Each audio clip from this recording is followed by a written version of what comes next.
So I was making a tea with hops the other day, and I looked at the hops plant in and of itself, and it literally looks like a dragon egg. And that just got me thinking, like, people saw plants like this, people saw passion flower, birds of paradise, Komodo dragons, and came up with all these like fantastical stories of like dragons and beasts that breathe fire. And the sky is blue because we live inside the eye of a blue-eyed giant named Macumba. that just got me thinking, like, we don't make myths anymore. I feel like the closest thing we've come to making myths is through conspiracy theories. And so I want to make a myth right now.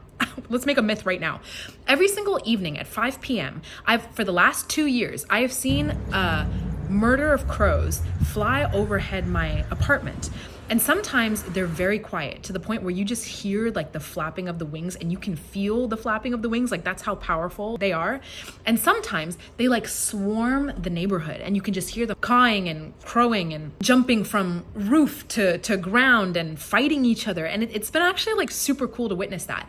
And then over the last 6 months, there's been a pack of coyotes that have made their home in some corner of this neighborhood.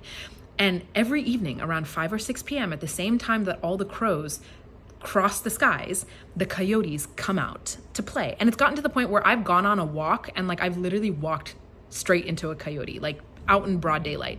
And so I wonder, what if there is some sort of crow-coyote alliance, or crow versus the coyotes? What if this is like some interspecies conflict that's gone on for like 600 years? To where both parties are trying to fight for absolute power within West Los Angeles. I believe that the crows have remained in power for the last 600 years.